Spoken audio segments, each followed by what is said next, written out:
Last week, while we were celebrating a quarter century of a certain television program, Pope Francis met with U.S. President Joe Biden at the Vatican.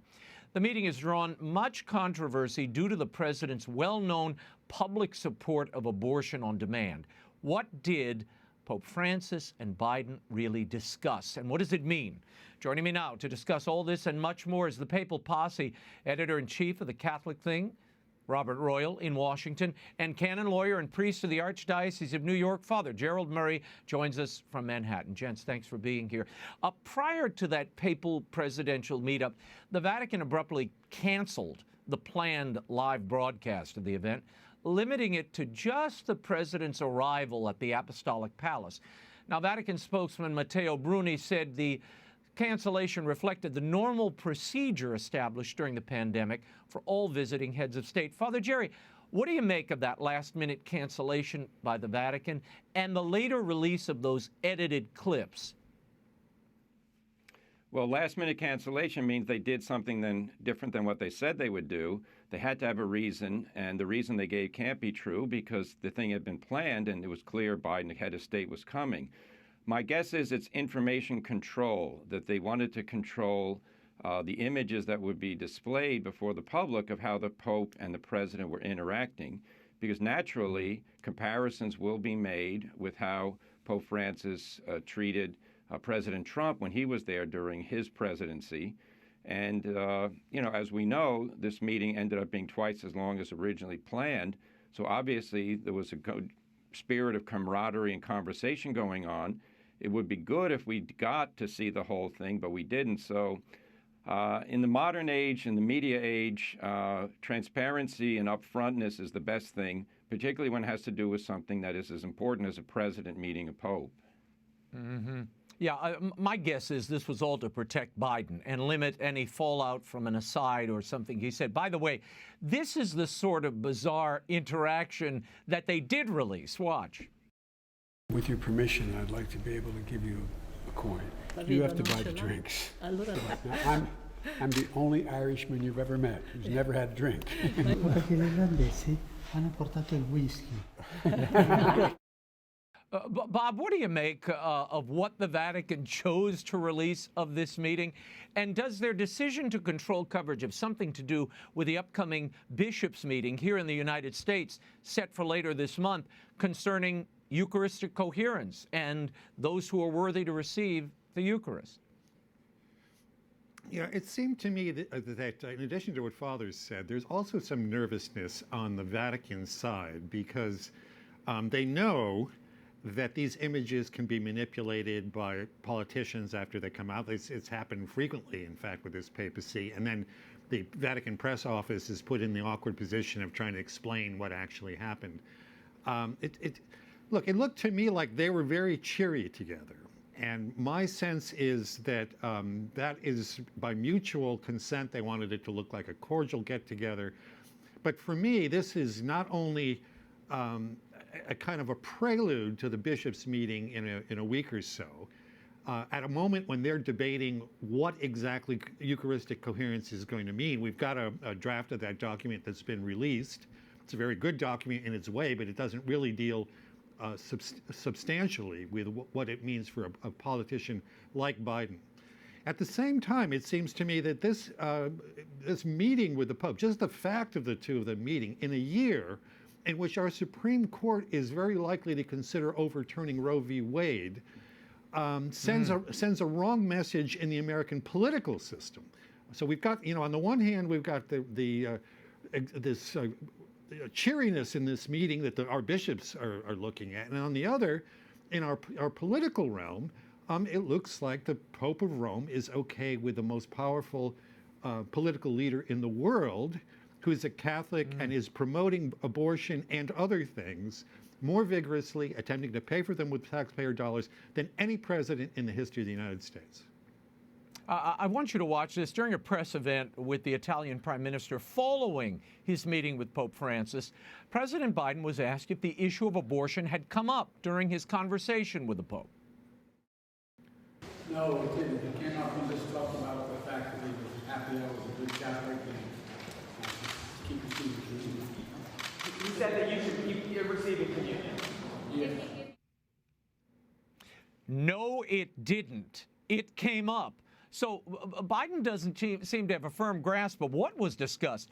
Nonetheless, this has made a real splash because, as I said before this visit, practice is more important than whatever the stated teaching is, and Biden is trying to teach here. He's trying to teach that you can move and say whatever you'd like on abortion as a politician and still be a good Catholic and receive communion. Father Jerry, Bishop Olson, a member of the U.S. Bishops' Committee on Doctrine, said the president's comments add to the problem created by his public dissent from the church on abortion, and, quote, now the president is no longer simply taking communion in this confused sense.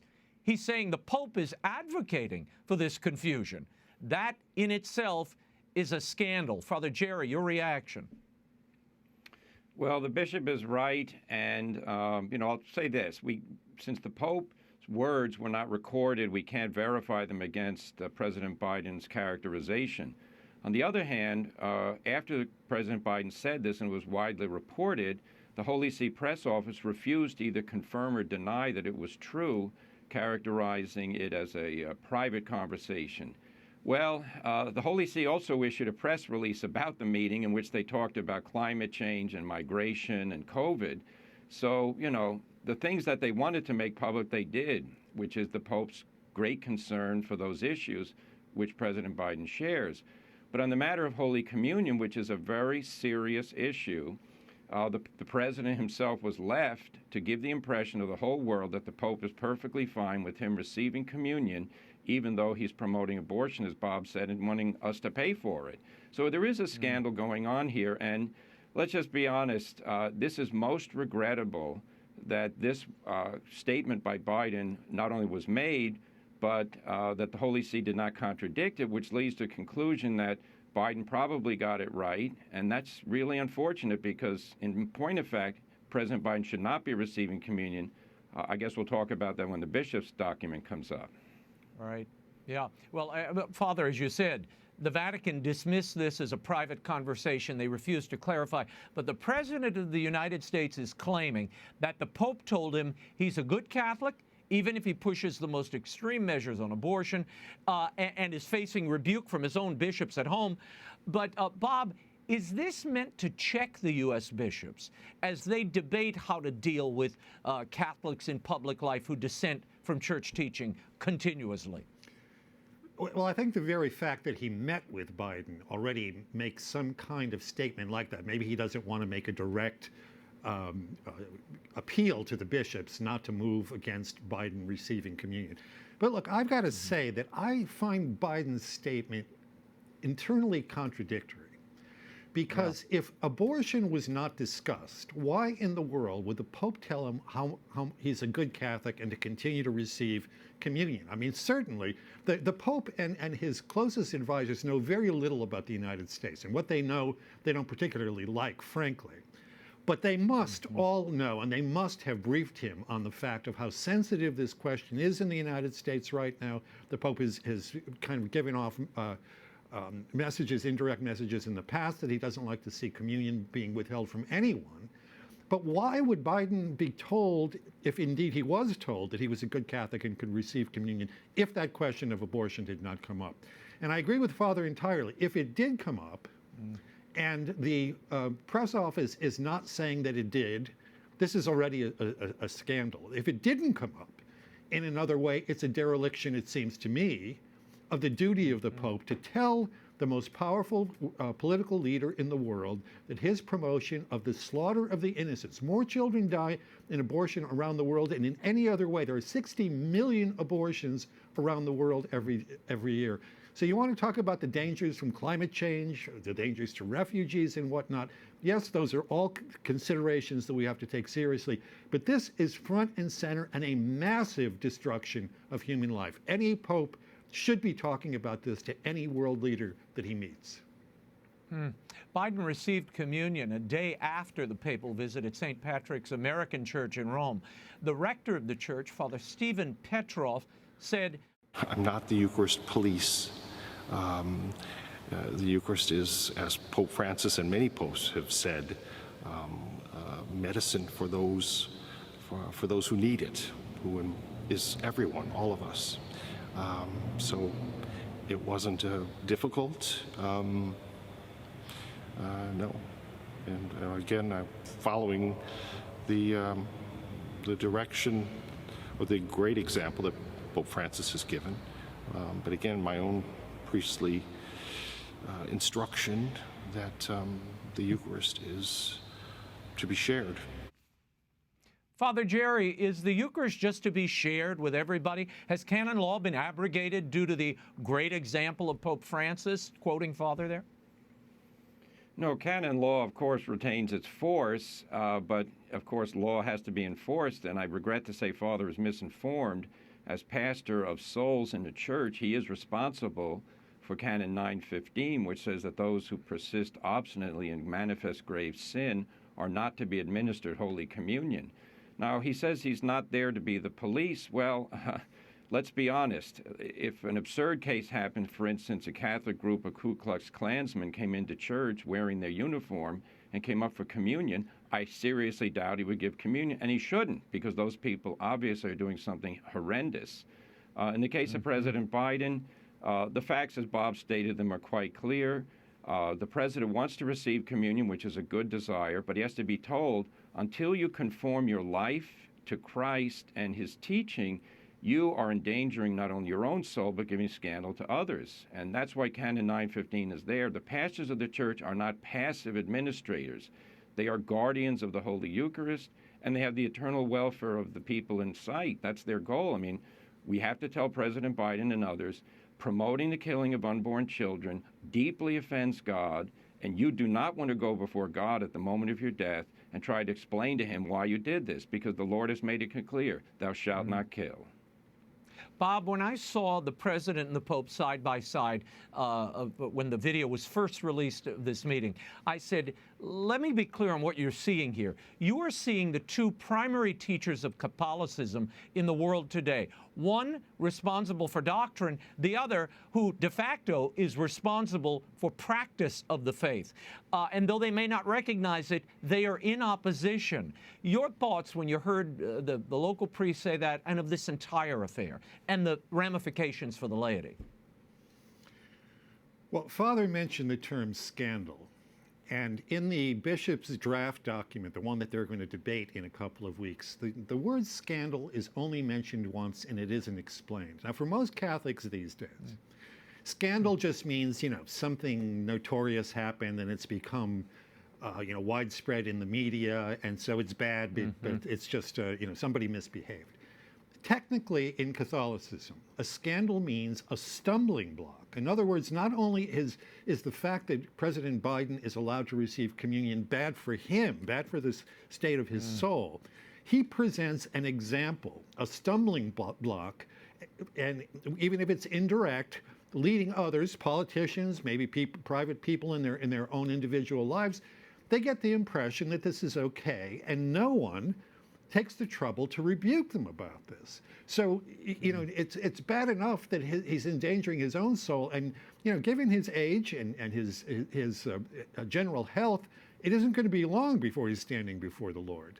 But the legacy that he's going to leave after he's left this earth as an example to other people in this country and around the world, that you can be the largest promoter of abortion in the world and yet meet with the Holy Father and it's all smiles and pleasantness. Gentlemen, I want to move on. This week at his Wednesday audience, Pope Francis addressed the topic of fraternal correction and the problem of criticizing others. He said, quote, "How easy it is to criticize others. There are some people who seem to have a degree in tattling, criticizing others every day. Hey, look in the mirror and reflect on one's own weakness and fragility." Later in the address, Francis urges us to tolerate the problems and defects of others, quote, "in silence and prayer, in order to find the right path for helping them correct themselves." Bob, and then Father, your thoughts on this, and what's the Pope getting at here? Well, I wish I could say that I knew, because to me this is rather confusing. The Holy Father himself talks about the way that certain countries in Europe are closed off to to refugees. He talks about the greediness, the way the economic system in the world is organized toward profit rather than helping people. Look, it's simply part of being a human being. Yes, I mean, we don't want to be gossiping. And when he talks about that, I'm with him 100% because I think backbiting and gossiping and envy, these things are very, very destructive. And the fact that they're kind of private and we don't see them publicly is one thing. But it's simply the case that a person in public who is going to be presenting positions, policies, future pathways is going to have to be in dialogue and sometimes take sharp criticism for the kinds of positions that he or she takes. And so, look, there's a good side to this, but it seems to me that there's a way in which also this is a kind of a further extension of his desire to tell people that they shouldn't be criticizing what he's doing too much. Father Jerry? I think Bob's got a good point there. I agree with that. And it's something that we have to distinguish because, of course, we don't want to get into constant arguments or criticism in interpersonal relationships. But when the good of the community is at stake, that's when we need this gospel frankness, which would lead us to say, when I pose an argument, I will avoid name calling, but I will also try to examine the evidence and the reasons given for policies. And to take the example of the Latin Mass document that the Pope gave, the reasons that the Pope gave for issuing that document are being undermined as we speak by evidence which has leaked out that there was no big problem in the world about the Latin Mass. So therefore, to go back to the Holy Father and say, Holy Father, really, we want you to reconsider that decision because we don't think it was based on evidence. And we think that the reaction of the Latin Mass community is to show that they are deeply wounded because they're being characterized as divisive, when in fact they are devout Catholics who want to be in union with the Pope and with the rest of the bishops. Yeah. I want to pick up on that because that story is related to another that I want to tackle here. The Vatican has announced that it is extending the deadline for dioceses to turn in their input to the Synod of Bishops. Now, the deadline moved from April 2022 to August 2022. In the initial process, members of parishes and dioceses, religious orders, Catholic movements were asked to consider ways in which they currently experience the Church as, quote, synodal. A note was put out by the Synod office on October 29th.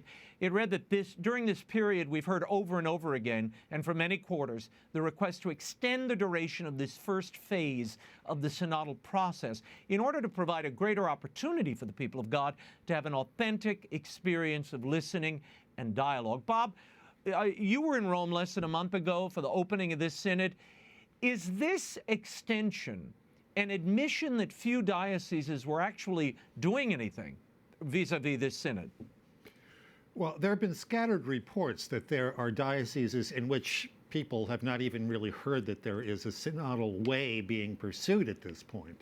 And I think that to connect it back a little bit with the traditional Latin Mass that Father was talking about, this seems to be, there doesn't seem to be a great deal of enthusiasm in many places about these changes, just as there was not an immediate, standing up of bishops around the world saying, thank you, Holy Father, you've rescued us from those horrible TLM people. I don't see any great enthusiasm in my own diocese or as I look around in the Catholic world for what seems to be a very amorphous, hard to pin down process. If all you're going to do is ask people about what they want in the future, you're going to be all over the place, and it's eventually going to have to be disciplined by someone eventually in Rome. And I think that there are both there are both possibilities that could come out of a synodal discussion, but I also fear that this is ultimately going to be, if we want to put it this way, manipulated or rigged or shaped in a way at the end that suits the purposes of certain high offices in the Holy See. Well, I want to pick up on that idea of polling the world. As Father alluded to earlier, Diana Montagna has reported new facts emerging regarding the Pope's motu proprio guardians of the tradition and how many of the world's bishops actually responded to the survey that preceded it. Now, the Pope had said the survey responses were one of the main reasons he had to write the motu proprio and limit the celebration of the traditional Latin Mass. He claimed that the bishops had a negative view of the Old Mass, when in fact, it seems they did not. For example, a bishop from the Philippines writes, "The extraordinary form has become a treasure for the diocese from which to draw inspiration and concrete perspectives on how to renew the liturgical life of the Church." A bishop in England wrote, "I think it's possible for the two uses, ordinary and extraordinary, to coexist. That could be a strength within the Catholic Church." Father Jerry, tying this back to the Synod, why have global surveys when it seems they have no impact on the final result? I mean, isn't this kind of just a dumb show? Well, we need to avoid that perception and that reality. And, you know, if you analyze the schedule that was originally given, it's a 24-month process leading up to the Synod in 2023. Only about 4 months of that were given to diocesan consultations. The rest were going to be on the level of the national hierarchy, then of continental hierarchies, and then it was going to be the synodal office issuing these working documents, 2 of them. So in other words, even though the Synod was supposed to be this sort of everyone participates, essentially it was going to be in the hands of bureaucrats and the hierarchy. And what happened is, I think, a concession to reality. This thing could not be, if you really want to know what people think in the pews, to organize meetings, to produce documents, to have diocesan meetings, to discuss, you need more time.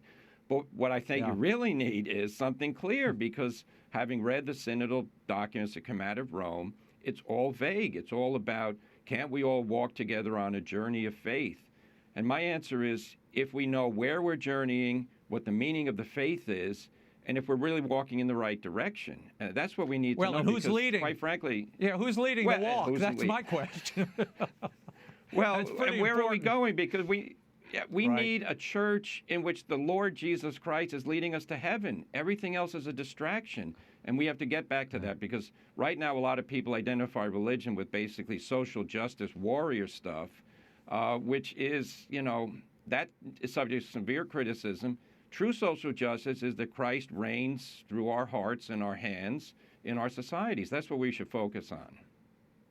Okay. On Tuesday, Cardinal Pietro Parolin, head of the Holy See delegation to that 2021 UN Climate Change Conference, delivered Pope Francis's message to the summit taking place in Glasgow. In a letter to participants, the Pope wrote, "The wounds inflicted on our human family by the COVID-19 pandemic and the phenomenon of climate change are comparable to those resulting from a global conflict. Today, as in the aftermath of the Second World War, the international community as a whole needs to set as a priority the implementation of collegial solidarity and far-sighted actions." Bob, first of all, what do you make of the Pope's absence from Glasgow? He was originally set to appear at that conference. This is obviously a major focus for him, climate change. And is climate change like a global conflict? Well, I don't have any information about why he decided not to go to Glasgow. It could be a health question. It could be that the other things are pressing. And I don't want to speculate about that, frankly. But this comparison of our situation after COVID and facing climate change to like a World War III, I wish that the Vatican wouldn't do this, because I think, you know, climate is something we can debate. It's unfortunate that the climate change question has kind of become polarized, so that, you know, you're either a denier or you're hysterical like Greta Thunberg is. There are serious things that need to be done, and these should be debated in a mature adult way. But to call this like a World War III, it just seems to me to be out of proportion to what it is. In World War II, 75 million people died. Has anything like that happened in whatever climate change exists? And by the way, right up until now, the jury is out on that. People see wildfires and they think that, you know, the world is burning up.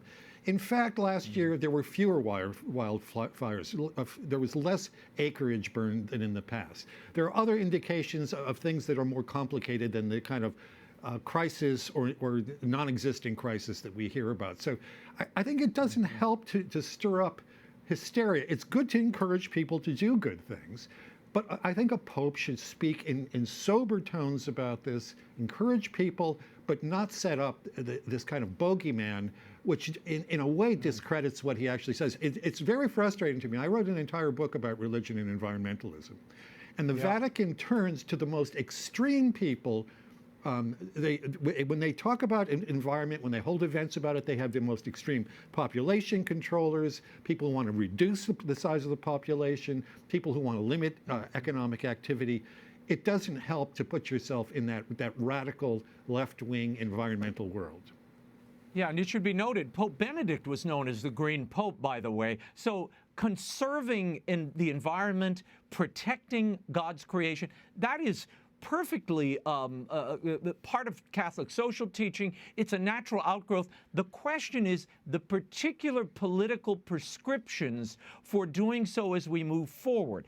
That is where things get thorny, and rather than laying out the moral principle, we're moving to direct prescriptions for dealing with it, and that can be debated. But now it's given a moral it's been lifted in the moral hierarchy to be an article of faith. If you don't sign on to the Paris Accords or the Glasgow Accords, you're somehow, Antichrist. Something is shifting here, and we have to be very attentive to it. Father Jerry, building on something Bob just said, on Monday, Pope Francis appointed economist Jeffrey Sachs to the Pontifical Academy of Social Sciences. Now, Sachs is a China apologist. He's criticized the Biden administration for supposedly overstating China's abuse of Uyghur Muslims. He's also infamously in favor of population control. He championed initiatives to greatly reduce fertility rates in poor countries. That's a quote. And all of this seems to run counter to the Holy See's stance on abortion and contraception and even its sense of nature. Earlier this year, Chancellor of the Pontifical Academy of Social Sciences, Bishop Marcelo Sanchez Sorando, explained Sachs's unusually close relationship with the Vatican in recent years by saying he integrates the magisterium of the Church and of Pope Francis into economics by putting the human person and the common good at the center, end quote. Father Jerry, your reaction to Jeffrey Sachs' appointment to the Pontifical Academy, and do you accept Sorando's explanation of this relationship? Well, I'll start with the Archbishop. What he says is not true, and that's propaganda. It has no support in the literature from Jeffrey Sachs. The fact that he accepts invitations to the Vatican doesn't make him an ally. He's trying to burnish his credentials, and of course, he wants to influence the Vatican to agree with his prescriptions. Now, as regards Sachs himself, this is basically the Vatican getting involved in signaling to the enlightened Western mentality, which is largely leftist, that we are in favor of a lot of what you say and we want to be in dialogue with you.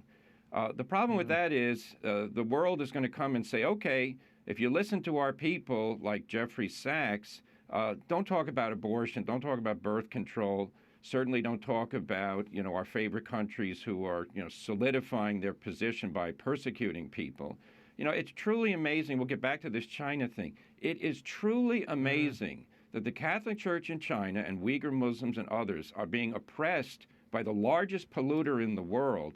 And what is the reaction of the Vatican?